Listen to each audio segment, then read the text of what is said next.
বিচার করার পর এক পর্যায়ে জান্নাতীদেরকে জান্নাত দিবে, জাহান্নামীদেরকে জাহান্নাম। সহিহ বুখারী 6573 6571 দুটো মনে আছে। সবাইকে ফয়সালা করার পর আল্লাহ এবার ইচ্ছা করবেন যেই ইমানদারগুলোরে জাহান্নামে দিছে কিছু কিছু অপরাধের কারণে, এদেরকে সরিষার দানা পরিমাণ ঈমান যদি থাকে, আল্লাহ তাদেরকে বের করার ইচ্ছা করছে।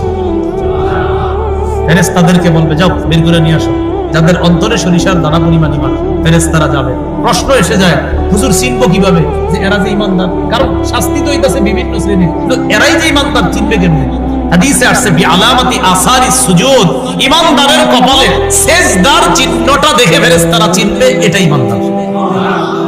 নামাজ ছাড়েন, আয়া ধরে বল, নামাজ ছাড়েন না। দুনিয়া একদিকে, নামাজ আরেকদিকে।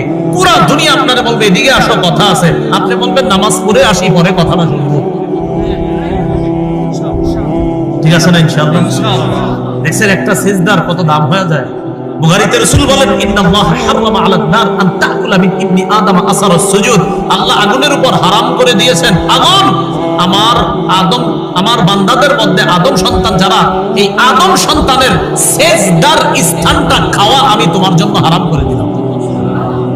ঈমানদার পূর্বে, কিন্তু ওর সিজদার স্থানটা পূর্বে না। তো ফেরেশতারা বের করবে যখন কদ্দুম তহিশু ওয়া আদু হুমামা, কয়লার মতো কালো হয়ে গেছে। এন কালো মানুষ কি জান্নাত দিব না? কালো জান্নাত দিবে না?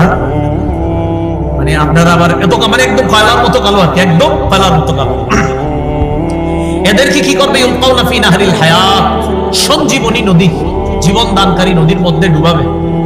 ইয়ামবুতুনা কানাবাতিল হিব্বাতি ফি হামিলিস সাইল, নদীর স্রোতের মধ্যে আবর্জনায় যেমন উদ্ভিদ খুব সুন্দর সজীব হয়ে ওঠে, এরা ওই নদীতে গোসলের পর এমন সুন্দর সজীব হয়ে যাবে।